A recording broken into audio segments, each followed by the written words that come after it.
শুভ সকাল বন্ধুরা, এই দেখো আজকের ওয়েদার।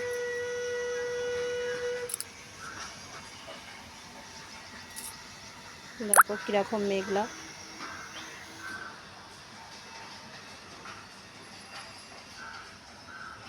আজকের ব্লগটা এখান থেকে শুরু করলাম।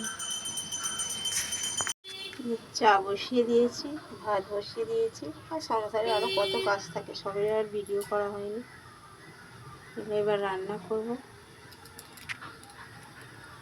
বেগুন ভাজা হচ্ছে, ঢেঁড়সের পোস্ত হবে, টমেটো ধনে পাতা কাটা আছে, মুগের ডাল সেদ্ধ হয়ে গেছে, ভাত হয়ে গেছে, এখনো কিছু কাটতে বাকি আছে। এই যে পালং শাক সেদ্ধ হবে,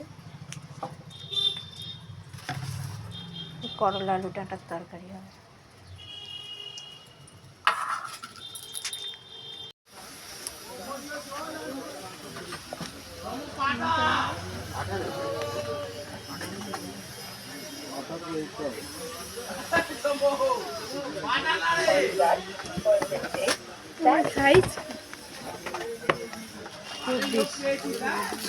চান করছে, ঠিক আছে। এই দেখো চান হয়ে গেল, চলো মুছে দিই ওকে।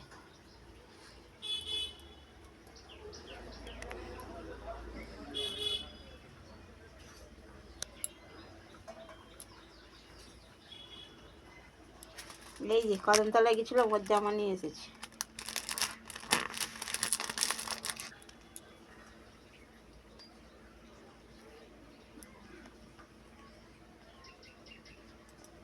ও পিছনে দড়ি। এই দেখো নতুন জামা পরে গোপালকে কেমন লাগছে। মুখের কাজটা তো হ্যাঁ ঠিক আছে। এবারে এই দেখো আমার গোপাল খাচ্ছে। আর তোমাদের কেমন লাগলো আমার গোপালকে কমেন্টে জানাতে ভুলো না কিন্তু। আর এই যে গোপালকে চান টান করিয়ে আমরা ভাত খেয়ে নিচ্ছি। এ দেখো আমাদের পোস্ত, ঢেঁড়সের পোস্ত, বেগুন ভাজা, পালং শাক সেদ্ধ আর ভেজ ডাল।